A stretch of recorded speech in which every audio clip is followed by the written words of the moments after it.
We have to talk about Trump, which we should. The National Republican Convention gets underway next week. The party approved its 2024 platform on Monday, giving us a glimpse at what Trump's second term might look at. It sounds awful in every single way. The platform reads like a Trump rally speech and features a list of 20 promises, including stop the migrant invasion, which we're still waiting for that caravan, cancel the electric vehicle mandate, and prevent World War III. Okay. The language on abortion and same-sex marriage has also been pared down and softened. Gays can stay married, apparently, according to Donald Trump. Thanks, Donald, you fucking asshole. He has had a rally recently where he was as loony as it's all baked in, but he was loonier than ever. Still talking about sharks and Hannibal Lecter and all kinds of this and that. Speaking of cognitive disabilities. And I know people say we should say more about it. He is crazy, everybody. We've said it over and over again, and he's vicious. He's crazy and vicious and corrupt and a criminal. So there, hope that's enough. What do you think about this vision that they've laid out? They're certainly trying to soften. We've been hearing a lot, thankfully, about Project 2025. It's in recent weeks a proposal for massive overhaul of the federal government, meaning getting rid of NOAA is on their list. The project, backed by Trump allies, very close Trump allies, includes an expansion of executive powers, disbanding the Department of Education, shredding climate protections. Trump has recently distanced himself from the plan, claiming he knew nothing about it, which is nonsense. He also was like, I wish them good luck. It was very similar to a statement he gave about Ghislaine Maxwell of the famous Epstein, saying, I don't really know her, but I wish her good luck. And of course, there's 90 pictures of him with her. So what do you think about this? I think that as frightening as Biden's performance has been, we don't want to talk about this, but Trump has actually been very on message. He's been much more disciplined this time. And he realizes that he's basically said, if we just pivot a little bit to the middle and we're not as terribly frightening, what's going on here is we've seen before, and that's Gorsuch and Amy Coney Barrett in their Senate testimony confirmation hearings pretending to be reasonable. And then once they're on the court, they decide to overturn Roe v. Wade, which they said under oath in front of the Senate was established precedent. Mm-hmm. My sense is Trump is very on message. I forget the name of the woman. Scaramucci said Susie Wiles. He said she's the most powerful woman in Washington right now. She is. There's a good piece by Tim Alberta, who did the Chris Licht piece about the Trump campaign. It's a must read, by the way, but go ahead. She's in it. But think about it. He's gone totally quiet around the debate. He's softening the stuff around bodily autonomy. But be clear, folks, it's now 1 in 5 women have to leave their state to terminate a pregnancy. It's going to go to 2 in 5, 3 in 5, and maybe more. In this whole 20, whatever they're calling it, 20, what are they calling it? 2025, Project 2025. I mean, you read through it, and it's...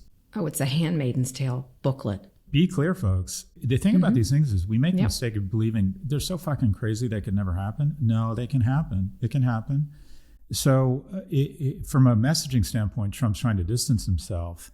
But it is a looking glass into what some of the most powerful people who will have the greatest audience, voice, and sway on the White House are thinking. Yeah, absolutely. And as I mentioned, Trump has softened the GOP's stance on abortion and marriage equality.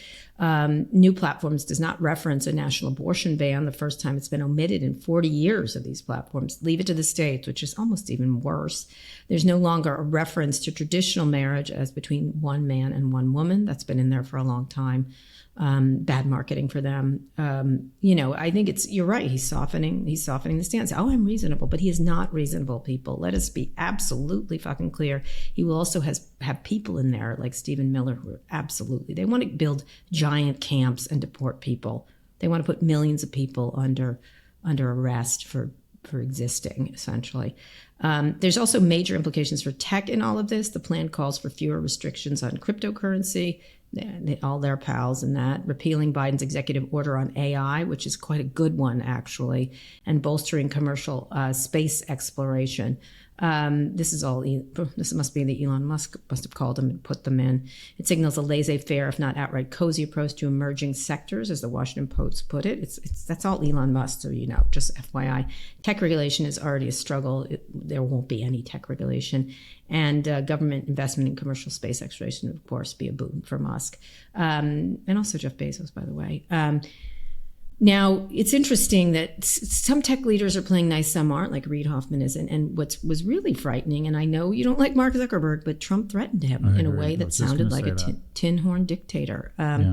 He said, posted on Truth Social, the election fraudsters will be imprisoned if he gets elected in November, and he name-checked Zuckerberg. Mark Zuckerberg is a lot of things, but he's not an election fraudster. And the fact that he's threatened imprisonment over his stupid election denial lies is really, I had to defend Mark. That's just, look, if we want to put Mark in prison, let's bring him to trial, prove the case, do the things like what a legal democracy does. That's different than what Trump did here, which is heinous, absolutely heinous.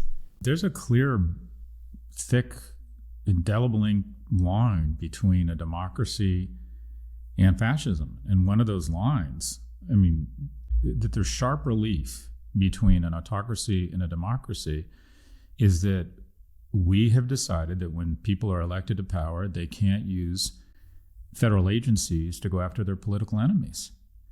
And when you start threatening to put your political enemies in prison, and what he referenced was that Zuckerberg donated $400 million to nonprofits helping election offices with mail-in voting, getting falsely accused of violating campaign finance laws. By the way, he was cleared by the Federal Election Commission. This is stepping over that line into fascism. And it's not about Mark Zuckerberg. It's about President Biden has never said, I hate Elon Musk. I think he's a threat to democracy. I hate what he's doing in Ukraine. I'm sicking my DOJ on him. Anyways, when you directly say I'm going to try and put someone in prison if I'm elected, this is what you're dealing with here is what happens in these societies. And unfortunately, we're so entitled and we've enjoyed so many freedoms of which we're not in touch with the sacrifice and the commitment and the expense to maintain these freedoms, that we don't realize that when you're living in an autocracy, everyone goes quiet because it's like, okay, if you come out against Trump, if you come out against Biden, there's very little downside. He wins, he forgives you. He loses, he forgives you, whatever. When you come out against Trump and say, this is a fascist, this is a misogynist, this is a convicted felon, you risk something. And so people stop engaging in a democracy which includes open, honest debate, because they're like, what's the downside to being open and honest around what you think of Trump is much greater than the downside to being open and honest about what you think about the true Democrat, because he's not going to pursue you as a political enemy using the full power of the federal government. So just threatening to weaponize our agencies in the government, that should be disqualifying, and everyone uses the word disqualifying. But this is what it's like to live in Iran or Russia, where people do the math and go, I don't even want to have an open conversation. I'm going to tell my children and my friends never to speak out against this person because the downside is greater. Whereas there's someone who's a Democrat, oh yeah, speak out against them because there's no downside if you to speaking your mind. This is what it's like to live in an autocracy. I mean, I want to be clear. I'm not scared, but the thought has crossed my mind that if Donald Trump is elected, it's not the threat of some sort of government regulation or something.